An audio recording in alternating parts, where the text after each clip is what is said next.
Alors aujourd'hui, on va vous présenter un produit qui va être assez attendu par les gamers PC surtout, puisqu'on va présenter la Logitech G502 Proteus, qui est une souris qui vient remplacer la G500S, qui est un best-seller, qui a été noté 5 étoiles par nos soins lors de son test.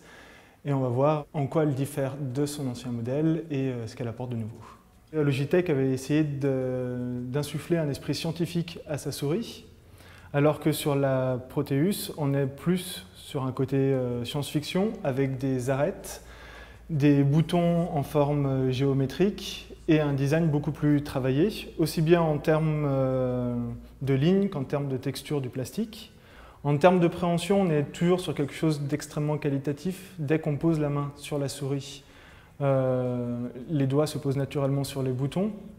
Point important, la G502 Proteus intègre un processeur ARM et de la mémoire. Le processeur travaille de concert avec le capteur et il gère la sensibilité de la souris en fonction du revêtement sur lequel elle est posée. La mémoire, quant à elle, enregistre les macros associés au bouton.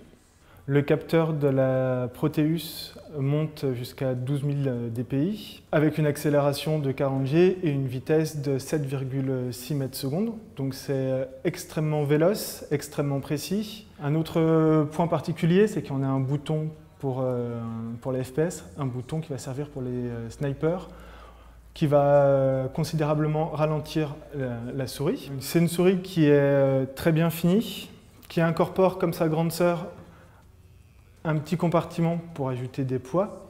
Donc à savoir que cette souris est quand même plus légère que la G500S. Et du coup, on peut rajouter une trentaine de grammes en poids dessus. Seul point négatif de la souris, c'est qu'elle n'est pas ambidextre. Donc elle ne sera réservée que pour les droitiers, exactement pareil que sa grande sœur. Est-ce qu'on va craquer? La question peut se poser parce que pour les utilisateurs de la G500S, on ne pense pas que ça soit véritablement, qu'on gagne véritablement à passer sur une G502. Pour les personnes qui cherchent vraiment une souris ultra précise pour du FPS, pour du gaming, et qui n'a pas encore un équipement satisfaisant, là, clairement, oui, c'est un coup de cœur. Et si on adhère au design et si on adhère à la philosophie du produit, c'est clairement un produit qu'on va pouvoir recommander et que tout utilisateur aura du plaisir à utiliser.